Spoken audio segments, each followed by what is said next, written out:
C'est donc l'heure du JT de l'écho avec Sylviane Baer. Rebonjour Sylviane.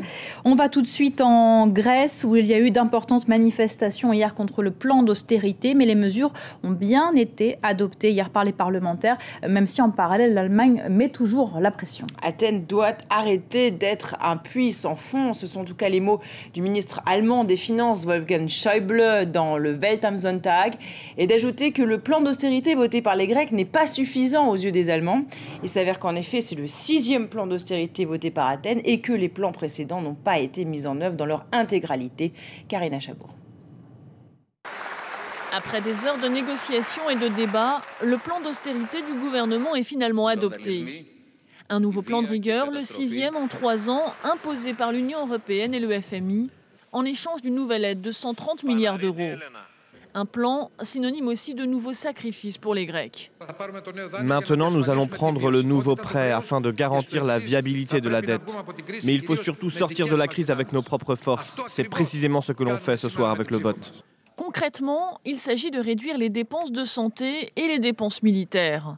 Le plan prévoit aussi une baisse de 22% du salaire minimum, ramené à 586 € bruts sur 14 mois, la suppression dans l'année de 15 000 emplois publics et de nouvelles coupes dans certaines retraites.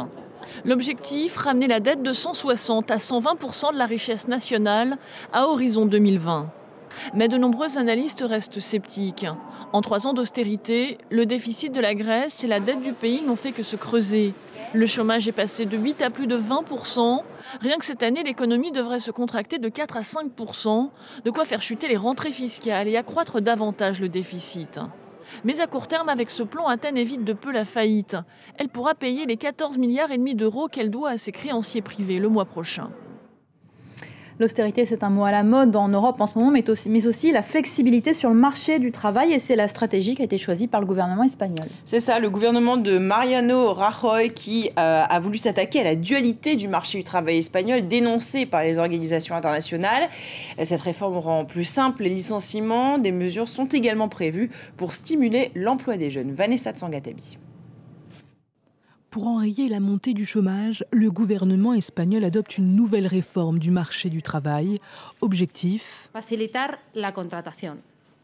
faciliter l'embauche de nouveaux travailleurs dans ce pays, avec une attention toute particulière aux jeunes, aux chômeurs de longue durée et aux personnes qui ont des charges familiales ou qui ont du mal à entrer sur le marché du travail.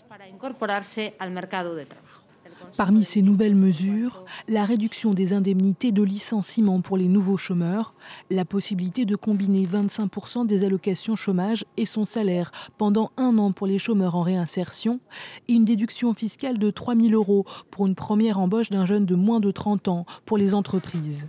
Une réforme qui, selon le gouvernement, permettrait plus de flexibilité. Elle va attaquer à la souche 2 problèmes graves de notre marché du travail. La grande dualité entre les contrats à durée indéterminée et à durée déterminée, et aussi la rigidité dont souffre notre marché du travail.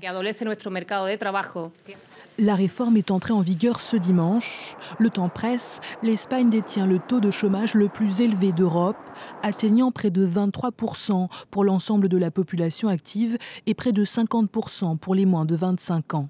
Mais les syndicats se sont déjà mobilisés contre cette nouvelle réforme. Pour eux, elle accélérerait la destruction des emplois. Et ça nous amène à l'ouverture des marchés européens. Et c'est du vert ce matin sur les places européennes, Hélène. Le FTSE est à plus 0,67, le CAC plus 0,84 et le DAX exactement pareil, plus 0,84. Les marchés qui réagissent positivement à l'adoption des mesures d'austérité par le Parlement grec. Regardez les marchés asiatiques, c'est la même tendance à part pour le Shanghai Composite qui est très légèrement dans le rouge, hein, on dirait à l'équilibre. Sachez que l'opérateur de la centrale de Fukushima, TEPCO, a annoncé aujourd'hui une perte annuelle de presque 9 milliards de dollars. Dassault a réussi à vendre son Rafale à l'Inde et du coup, le groupe va peut-être trouver un nouveau client, peut-être au Brésil. Peut-être au Brésil, en tout cas c'est de plus en plus probable, c'est ce que commencent à dire des sources gouvernementales brésiliennes. La présidente brésilienne Dilma Rousseff ne devrait rien annoncer avant la présidentielle française. Le fait que la France ait réussi à vendre le Rafale en Inde a accéléré les choses. Le ministre de la Défense brésilien s'est même rendu en Inde pour lire le contrat entre Dassault et le gouvernement indien. La valeur initiale du contrat contrat est estimée à environ 3 milliards d'euros, mais elle devrait être largement supérieure dès qu'on aura inclus les frais de maintenance. L'avantage de Dassault sur ses concurrents, Boeing et Saab, c'est les transferts de technologies accordés en Inde et au Brésil. Rupert Murdoch revient en Europe cette semaine à cause de la crise au journal Le Sun. 7 mois après avoir fermé brutalement le News of the World, Rupert Murdoch est confronté à une nouvelle crise au sein d'un autre fleuron de son empire de presse, le Sun, dont plusieurs journalistes ont été arrêtés pour corruption.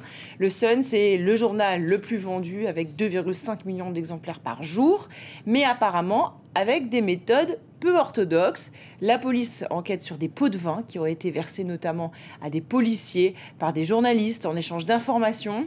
Murdoch a assuré qu'il continuera à publier le tabloïd, mais la fermeture de News of the World est dans tous les esprits. Le journal avait dû fermer après un scandale d'écoute téléphonique. On termine avec cette dernière info. La vague de froid en Europe fait les affaires du groupe Damar. Son t-shirt thermorégulant, thermolactyle, fait un tabac. Vous le connaissez peut-être si vous faites du ski. Il est vendu par Damar depuis 1953 et a franchi la semaine dernière le cap des 300 millions d'exemplaires vendus en pleine vague de froid. De leur côté, les Galeries Lafayette ont annoncé que les ventes de manteaux, doudounes, bonnets, écharpes sont aussi en hausse. La vague de froid aussi, sachez Hélène, une influence sur la consommation alimentaire.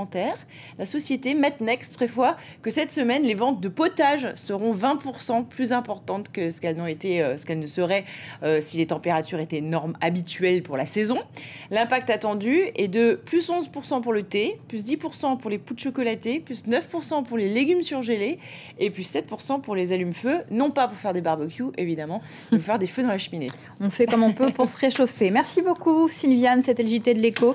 Restez avec nous un instant, un nouveau journal vous est présenté par Elisabeth Alain.